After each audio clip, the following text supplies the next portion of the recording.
শুরু করছি খবরের আয়নায়। আকাশবাণীর সংবাদ বিভাগের এই সাপ্তাহিক অনুষ্ঠান আপনাদের সামনে উপস্থাপন করবে এমন অনেক কিছু যেগুলি দৈনন্দিন খবরের ভিড়ের মধ্যেও বিশেষ উল্লেখের দাবি রাখে। ব্যতিক্রমী অনেক ঘটনা সময়াভাবে উপযুক্ত মাত্রায় পরিবেশন করা সম্ভব হয় না। আবার বেশ কিছু ঘটনাও নানান কারণে সবার চোখ এড়িয়ে যায়। এমন নানান রঙের মালায় গাঁথা এক অনুপম উপহারই হল খবরের আয়নায়। আজকের আয়নায় রয়েছে পণ্য পরিষেবা করের নতুন হার চালু হতে যাচ্ছে এ মাসের 22 তারিখে, আঞ্চলিক শিক্ষানবিশী দিবস, বনগাঁয় চালু হল পুলিশ বন্ধু অ্যাপ, আসন্ন COP30-তে ভারতীয় বিজ্ঞানীদের প্রস্তাবনা, কলকাতা প্রেস ক্লাবে অনুষ্ঠিত হল গ্রিন সামিট এবং রপ্তানি বাড়ছে কুমোরটুলির। 22শে সেপ্টেম্বর থেকে পণ্য পরিষেবা করের নতুন হার চালু হতে চলেছে। 56তম জিএসটি কাউন্সিলের বৈঠকের পর পণ্য পরিষেবা করের হার পরিবর্তন করার কথা ঘোষণা করা হয়েছে। জিএসটি পরিষদের কলকাতা অঞ্চলের মুখ্য কমিশনার শ্রবণ কুমার আকাশবাণীকে জানিয়েছেন, সরকার উপভোক্তাদের দাবি মেনেই মেডিক্লেম এবং জীবন বীমায় কর ছাড়ের কথা ঘোষণা করেছে। जीएसटी में अभी बहुत सारे बदलाव किए गए हैं और काफ़ी बहुत सारे अलग अलग चीज़ों में सरकार ने छूट दी है और जीएसटी रेट अभी मूलतः 2 रेट बची हैं, एक 5% की है और एक 18% की है। 12% और 28% के रेट्स को ख़त्म कर दिया गया है और बहुत सारा सिंप्लीफिकेशन किया गया है। इससे जो हमारी जीडीपी ग्रोथ है उसमें काफ़ी बढ़ोतरी होने की आशा है और जनता के हाथ में थोड़ा ज़्यादा पैसा होगा, चीज़ें सस्ती होंगी तो मार्केट में भी बहुत अच्छा इससे रिस्पांस आने की उम्मीद है और ये सारे चेंजेज 22 सितंबर से लागू होंगे। एक और भी डिमांड थी लोगों की कि जो हेल्थ इंश्योरेंस होता है, जो लाइफ इंश्योरेंस होता है, उस पे जीएसटी नहीं लगनी चाहिए। सरकार ने इसको भी मानते हुए ये इंश्योरेंस पे भी जीएसटी खत्म कर दी है। सो ओवरऑल जो बदलाव लाए गए हैं ये बहुत महत्वपूर्ण हैं और इनसे एक पूरे मार्केट को एक नई दिशा मिलेगी और एक हमारी जीडीपी में काफ़ी सिग्निफिकेंट ग्रोथ होने की संभावना है। কেন্দ্রীয় শিক্ষা মন্ত্রকের অধীন বোর্ড অফ প্র্যাকটিক্যাল ট্রেনিং পূর্বাঞ্চলের উদ্যোগে এ মাসের প্রথম সপ্তাহে পালিত হল আঞ্চলিক শিক্ষানবিশ দিবস। এই উপলক্ষে নিউ টাউনের বিশ্ব বাংলা কনভেনশন সেন্টারে এক সাংবাদিক বৈঠকে বোর্ডের পূর্বাঞ্চলীয় অধিকর্তা ডক্টর এস.এম. এজাজ আহমেদ বলেন, ন্যাশনাল অ্যাপ্রেন্টিসশিপ ট্রেনিং স্কিমের অধীনে গত অর্থবর্ষে 1,30,000-এর বেশি ছাত্রছাত্রীকে তারা প্রশিক্ষণ দিয়েছেন। চলতি অর্থবর্ষে 2.5 লক্ষেরও বেশি ছাত্রছাত্রীকে এই প্রশিক্ষণের লক্ষ্য নেওয়া হয়েছে। তিনি বলেন, বোর্ডের তরফে কৃত্রিম বুদ্ধিমত্তা ও অ্যাপ্রেন্টিসশিপ এমবেডেড ডিগ্রি প্রোগ্রাম নামে 2টি কোর্স চালু করা হয়েছে, যা ছাত্রছাত্রীদের কর্মসংস্থানের পরিধি বাড়াবে। 2025-26-এর যে টার্গেটগুলো আছে সেই টার্গেটগুলোকে কিভাবে অ্যাচিভ করা যায় সেটা নিয়ে আমাদের চিন্তন মন্থন হবে। আমাদের যে ন্যাটস স্কিম সেটা দি অ্যাপ্রেন্টিসেস অ্যাক্ট অনুযায়ী আমরা এটা ইমপ্লিমেন্ট করি। আমাদের eastern regional office board of practical training কলকাতাতে আন্ডারে 13টা স্টেট মানে Bihar, Jharkhand, Orissa, West Bengal, Assam, all other north east states, Andaman and Sikkim, এইগুলো আছে যেখানে আমরা এই অ্যাক্টকে ইমপ্লিমেন্ট করছি। জেলা পুলিশের সঙ্গে সাধারণ মানুষের সংযোগ বৃদ্ধিতে অভিনব উদ্যোগ নিল বনগাঁ মহকুমার পুলিশ প্রশাসন। চালু হল বিশেষ পুলিশ বন্ধু অ্যাপ। থানায় এসে এই অ্যাপের মাধ্যমে আমজনতা সরাসরি অভিযোগ জানাতে পারবেন পুলিশের কাছে। সাধারণ মানুষের সঙ্গে সংযোগ বাড়াতে এবং আইন শৃঙ্খলা রক্ষায় আরও দ্রুত পদক্ষেপ গ্রহণ করতেই বনগাঁ জেলা পুলিশ এলাকায় চালু হল এই পুলিশ বন্ধু কিয়স্ক। আগামী দিনে বনগাঁ মহকুমার বাসিন্দারা কোনো অভিযোগ জানাতে গেলে তদন্তকারী অফিসারের কাছে না গিয়ে থানায় থাকা এই কিয়স্কে পুলিশ বন্ধু অ্যাপ ব্যবহার করেই তদন্ত কতদূর এগোলো তার বিশদ বিবরণ পেয়ে যাবেন। প্রয়োজনে তদন্তকারী আধিকারিকের সঙ্গে ভিডিও কনফারেন্সের মাধ্যমেও কথা বলার ব্যবস্থা রয়েছে এই বিশেষ অ্যাপে। বনগাঁ জেলা পুলিশ সুপার দীনেশ কুমার সাংবাদিকদের বলেছেন, এবার আরও দ্রুত ও সহজভাবে পুলিশ পরিষেবা পাওয়া যাবে। ওদের সুবিধার জন্য আমরা এখানে একটা কিয়স্ক বানিয়েছি প্রত্যেকটা থানায়। বনগাঁ থানা আজকে উদ্বোধন হয়েছে। कि যে কোনো কমপ্লেনেন্ট যখনই থানায় আসে আর একটা মোবাইল নাম্বার নিজের মোবাইল নাম্বার দিয়ে যখন উনি থানায় রেজিস্টার করে ওই কেসের স্ট্যাটাসটা কী হলো অভিযোগের স্ট্যাটাসটা কী হলো ওনাকে বারবার থানায় আসতে হয়। তো এই থানায় আসে আইওরা আমাদের ল অ্যান্ড অর্ডারও থাকে, আপনারা সবাই জানেন কি আমরা শুধু ইনভেস্টিগেশন দেখি না, আমরা ল অ্যান্ড অর্ডার বুঝি, আমাদের তিওহারও আমাদেরকে সেলিব্রেট করাতে হয়, আমরা খুব ফ্যাসিলিটেট কাজ করি। তো ওই জন্য ব্যবস্থার জন্য আইওরাও কখন কথা বলতে পারে না। তো ওদেরকে যে এই অসুবিধা আমরা দেখেছি ম্যাক্সিমামটা কোয়েরি থাকে আমাদের কেসটা কী রয়েছে। তো এই অ্যাপসের মাধ্যমে যে পুলিশ বন্ধু নাম দেওয়া হয়েছে এখানে প্রত্যেকটা কমপ্লেন্ট যারা এফআইআর করেছেন ওইখানে ওনাদের কেসের কী স্ট্যাটাসগুলো আছে কিওস্ক মাধ্যমে ওনারা জানতে পারবেন। আর যদি ফাইনাল রিপোর্ট পড়ে থাকে চার্জশিট হয়ে থাকে বা final report mistake on fact হতে পারে ওই ফাইনাল রিপোর্টের নম্বরও যে আমরা কোর্টে জমা করেছি ওটা উনি পারবেন আর কোর্ট পরবর্তীকালে ওখান থেকে ওনারা স্ট্যাটাসটা জানতে পারবেন। ব্রাজিলের বেলিম শহরে আগামী নভেম্বরে হতে চলেছে জলবায়ু সংক্রান্ত শীর্ষ সম্মেলন COP30। সেখানে ভারত ও বিশেষ করে পশ্চিমবঙ্গে জলবায়ু পরিবর্তনের প্রভাব এবং উদ্ভূত সমস্যা সম্পর্কে সঠিক তথ্য পৌঁছে দিতে সম্প্রতি কলকাতায় এক আলোচনা সভার আয়োজন করা হয়। Kolkata press club, environment governed integrated organisation ও ক্লাইমেট অ্যাকশন নেটওয়ার্ক সাউথ এশিয়ার যৌথ উদ্যোগে আয়োজিত এই সভায় অংশ নেন কলকাতায় নিযুক্ত ব্রাজিলের অনারারি কনসাল জেনারেল প্রদীপ খেমকা, COP30-র সিইও আনাতোনি, বিধায়ক ও কলকাতা পুরসভার মেয়র পারিষদ দেবাশিস কুমার এবং পরিবেশ বিশেষজ্ঞরা। আলোচনায় হিমালয় সংলগ্ন এলাকা ও উপকূলবর্তী অংশে জলবায়ু পরিবর্তনের প্রাকৃতিক ও অর্থনৈতিক প্রভাব বিষয়ে আলোকপাত করেন তাঁরা। অনুষ্ঠান শেষে উদ্যোক্তাদের পক্ষে সঞ্চালক পরিবেশবিদ ডক্টর জয়ন্ত বসু আকাশবাণীকে বলেন, ব্রাজিল যেহেতু উন্নয়নশীল দেশ তাই এই সম্মেলনে ভারতের বক্তব্য দৃঢ়তার সঙ্গে তুলে ধরা সম্ভবপর হবে। ব্রাজিলটা একটা ডেভেলপিং ইকোনমি ভারতের মতোই, সুতরাং মনে করা হচ্ছে যে এখানে বোধহয় খানিকটা আমরা প্রত্যাবর্তন করতে পারবো। এটাকে বলা হচ্ছে প্রত্যাবর্তনের COP, টার্ন অ্যারাউন্ড COP। এবং আপনারা দেখেছেন যে COP প্রেসিডেন্টও বললেন যে তারা চেষ্টা করছেন।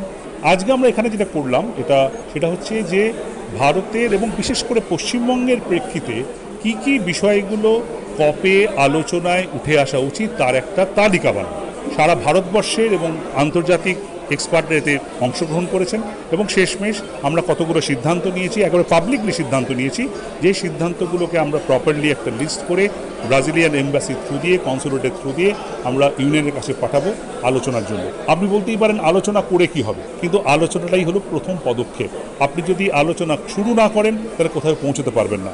আজ থেকে 10 বছর আগে আলোচনা হয়েছিল সোলার নিয়ে, এখন সোলার একটা দায়িত্বের মধ্যে পড়ে, সোলার একটা ডিসিশনের মধ্যে পড়ে। আমরা আশা করি আজকে যে খুব গুরুত্বপূর্ণ আলোচনাগুলো হয়েছে, যেমন সুন্দরবনের মতো আইল্যান্ডগুলোকে নিয়ে একটা গ্রুপ তৈরি করা, বা এখানে প্রাইভেট ফিন্যান্স, অনেকের ব্যক্তিগত সম্পত্তিকে ডেভেলপমেন্ট ফিন্যান্সে কনভার্ট করা, এই বিষয়গুলো নিয়ে আমরা ডেফিনেটলি পয়েন্টের মধ্যে রাখবো এবং আশা করা যায় এই নিয়ে অন্তত আলোচনা বেলেমে শুরু। আলোচনায় অংশ নিয়ে যাদবপুর বিশ্ববিদ্যালয়ের সমুদ্র বিজ্ঞান বিভাগের প্রধান ও বিশিষ্ট সুন্দরবন বিশেষজ্ঞ অধ্যাপক তুহিন ঘোষ বলেছেন, গঙ্গা সহ ইছামতি, সরস্বতী, জলঙ্গি, চূর্ণী এই সমস্ত নদী থেকে মিষ্টি জলের প্রবাহ কমে যাওয়ায় বদ্বীপ অঞ্চলে পর্যাপ্ত পলি আসছে না। এর ফলে সুন্দরবনের বিপন্নতা ক্রমশ ভয়ঙ্কর আকার ধারণ করছে। জাতীয় উদ্যান, বিশ্ব ঐতিহ্য এবং রামসার সাইটের তকমা থাকলেও জটিল এই বাস্তুতন্ত্রের জন্য আলাদা করে কোনো পরিকল্পনা নেওয়া হয়নি। তিনি বলেন, সুন্দরবনকে বাঁচাতে তারা আন্তর্জাতিক ক্ষেত্রে আর্থিক ও নৈতিক সহযোগিতার জন্য যৌথ পদক্ষেপ নিতে চলেছেন। তার মতে দ্বীপসমূহকে বিশেষভাবে চিহ্নিত করে এগুলিকে রক্ষা করতে তহবিল গড়ে তোলা প্রয়োজন। সুন্দরবন ন্যাশনাল পার্ক হিসেবে প্রথমে ঘোষণা করা হয়, তারপরে এটা ইউনেস্কো হেরিটেজ সাইট হয়, এখন এটা রামসার সাইট। এর যে ইউনিক ইকোলজিক্যাল কম্পোজিশনটা রয়েছে, সেই কম্পোজিশনটাকে ধরে যদি আমরা তাকাই, সুন্দরবন কিন্তু বিপন্ন এবং সুন্দরবনের ওপরে বিভিন্ন রকমের আঘাত নেমে আসছে। একটা বড় জিনিস হচ্ছে, যেভাবে সুন্দরবন ডেল্টাটা তৈরি হয়েছিল গঙ্গা নদীকে ধরে, সেই গঙ্গা নদীর ফ্লো কমে গেছে। সেই গঙ্গা নদী থেকে প্রপার জল এবং সেডিমেন্ট আসছে না সুন্দরবনে। অন্যান্য যে নদীগুলো ফ্রেশ ওয়াটার ওপর থেকে নিয়ে আসতো, ইছামতি, সরস্বতী, জলঙ্গি, চূর্ণী, এই সমস্ত নদীগুলো প্রায় বন্ধ হওয়ার মুখে। ফলে সুন্দরবন কিন্তু তার প্রপার পর্যাপ্ত খাবার পাচ্ছে না এবং এইভাবে সুন্দরবনের যে ডিগ্রেডেশনটা হচ্ছে, সেখানে দাঁড়িয়ে সুন্দরবনের মধ্যে বসবাসকারী মানুষজন এবং যে সুন্দরবনের ম্যানগ্রোভ ফরেস্ট, তার মধ্যে যে রয়্যাল বেঙ্গল টাইগার সহ যে অন্যান্য ওয়াইল্ড লাইফ আছে, তারা কিন্তু বিপন্ন। সেখানে দাঁড়িয়ে যেহেতু সুন্দরবনের জন্য কোনো ডেডিকেটেড কোনো ফান্ড নেই, সুন্দরবনের জন্য আলাদা রকম কোনো ডেল্টা অ্যাকশন প্ল্যান নেই, আমাদের মনে হয়েছে যে গ্লোবাল ফোরামে আমরা এটাকে নিয়ে আমরা ভয়েস রেজ করব, এবং সেটা আমরা ইউএন বডির কাছে অলরেডি করেছি এবং ইউএন বডি অলরেডি রেসপন্ড করেছেন। তারা এই বছরই প্রথম ব্যাংককে একটা কনফারেন্স করেন কোস্টাল এরিয়া এবং ডেল্টা এরিয়ার ওপরে দাঁড়িয়ে। সেইখানে দাঁড়িয়ে আমরা আরও এটা চাইছি যে COP30 আসন্ন যেটা হবে ব্রাজিলে, সেখানে আমরা সুন্দরবনের এই কনসার্ন এবং সেখানে আমাদের যে দাবিটি থাকবে, সেই দাবিটি হচ্ছে এই রকম যে ক্লাস্টার অফ আইল্যান্ড যেখানে যেখানে আছে, সেই ক্লাস্টার অফ আইল্যান্ডগুলোকে আলাদা রকমের একটা তকমা দিতে হবে, রেকগনিশন দিতে হবে এবং তাদের জন্য পর্যাপ্ত ফান্ড তৈরি করতে হবে, যাতে এই সুন্দরবনকে আমরা কনজার্ভ করতে পারি, রেস্টোর করতে পারি এখানকার ইকোলজিটাকে। তো এখানে আমরা আশা করছি বন্ধু হিসেবে ফিলিপাইন্সকে পাবো, বাহামাকে পাবো এবং ইন্দোনেশিয়াকে পাবো। এরকম বিভিন্ন জায়গা রয়েছে এবং শুধু সুন্দরবন নয়, ইন্ডিয়াতে আমরা যেটা আরও একটু চাইছি যে আন্দামান নিকোবর আইল্যান্ডস যেগুলো রয়েছে তাদেরকেও এর আওতার মধ্যে আনবো। আসন্ন দুর্গোৎসবে মণ্ডপ সজ্জার প্রয়োজনে যথেচ্ছ বৃক্ষচ্ছেদন হচ্ছে, যা পরিবেশের ভারসাম্যের পরিপন্থী বলে মন্তব্য করেছেন রাজ্য দূষণ নিয়ন্ত্রণ পর্ষদের চেয়ারম্যান ডক্টর কল্যাণ রুদ্র। তিনি বলেন, জলবায়ু পরিবর্তনের প্রভাব সারা পৃথিবীতেই প্রকট। এই সময় উৎসবকে প্রাধান্য দিতে গিয়ে পরিবেশের ওপর এই আঘাত খুবই বেদনাদায়ক। এ মাসের 6 তারিখে কলকাতা প্রেস ক্লাবে ক্লাইমেট 24 শীর্ষক এক ওয়েবসাইটের উদ্বোধনী অনুষ্ঠানে বক্তব্য রাখতে গিয়ে ডক্টর রুদ্র একথা বলেন। কলকাতা শহরে ভূগর্ভস্থ জলের পরিমাণ ক্রমশ কমছে বলেও তিনি জানান। এই সেন্ট্রাল কলকাতায় যে জায়গাটায় প্রায় কিছু কিছু জায়গায় রাজাবাজার থেকে 15 মিটার নেমেছে, মানে গত কয়েক দশকের কথা বলছি। কলকাতাটা রিচার্জ যা হয় কল্যাণী ওইখান থেকে রিচার্জ হয়। এইটাই তো সমস্যা না, গ্রাউন্ড ওয়াটার। কলকাতায় এটাকে আমরা বলি হাইড্রোলজিক্যালি সাবসিডাইজ সিটি।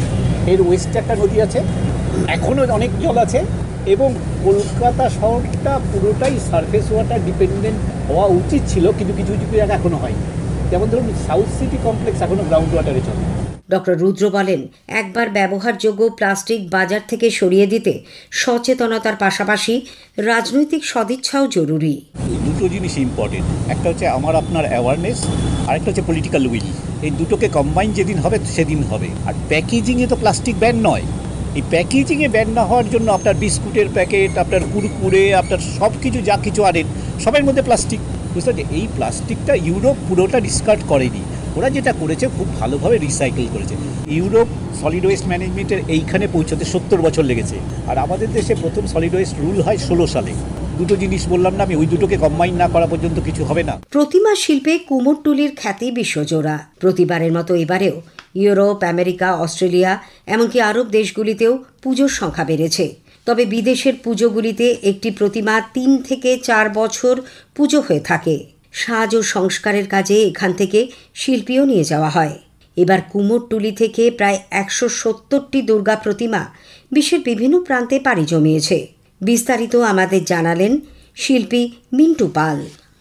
অন্যান্যবারের তুলনায় এবার বিদেশে প্রতিমার পুজোর সংখ্যা অনেক বেড়েছে। যারা ঠাকুর নিয়ে যায় বাইরে, তারা 2 বছর 3 বছর পুজো করে রেখে, তারপর যদি নতুন নতুন পুজো কমিটি আবার তৈরি হচ্ছে। আমার হিসাবে কুমারটুলি থেকে প্রায় 150টা মতো দুর্গা প্রতিমা বিদেশে পাড়ি দিয়ে। আমরা গর্বের বিষয় হলো এটাই যে আমাদের যে পুজো আজকে মা সারা পৃথিবী জুড়ে পূজিত। সবচেয়ে বড় কথা কি, আরব কান্ট্রি পুজোর সংখ্যা বেড়েছে। আমি নিজেও গেছি দুবাই, তারপর আপনার শারজা আর কাতার, এসব দেশগুলোতেও পুজো বেড়েছে। তো বিদেশে পুজো আমাদের মোটামুটি প্রতি বছর আস্তে আস্তে বাড়ছে। বিদেশে এবছরও প্রায় 160-170টা প্রতিমা গেছে। কোনোটা 2.5 লাখ টাকা দাম, কোনোটা 1,50,000, কোনোটা মোটামুটি 1-এর ওপর সব দাম থাকে, কারণ ওটা ফাইবারের তৈরি। তো মাটির প্রতিমা খুব একটা যায় না, 99% এখন ফাইবার গ্লাসের প্রতিমা যাচ্ছে। ওই অ্যাভারেজ একটা হিসাব করলেই পাওয়া যাবে। এছাড়াও কালী প্রতিমা, তারপর এবছর আমি একটা সিঙ্গাপুরের শেরোওয়ালি, যারা গুজরাটিরা পুজো করে, সেই প্রতিমাও পাঠিয়েছি সিঙ্গাপুরে। আজকের আয়নায় শেষ করার আগে একটা অনুরোধ, আপনাদের কেমন লাগলো এই অনুষ্ঠান ইমেইলে জানান অথবা আকাশবাণী সংবাদের সোশ্যাল মিডিয়া পেজে। সেরা চিঠির উল্লেখ থাকবে প্রেরকের নাম সহ। আজ এই পর্যন্তই। আবার আগামী সপ্তাহে ঠিক এই সময় আকাশবাণীর সংবাদ বিভাগ প্রযোজিত খবরের আয়নায় নিয়ে আসব আপনাদের সামনে। ভাষ্য পাঠে ধৃতি সেন শর্মা, সংকলন ও প্রস্তুতি অভিজিৎ চক্রবর্তী।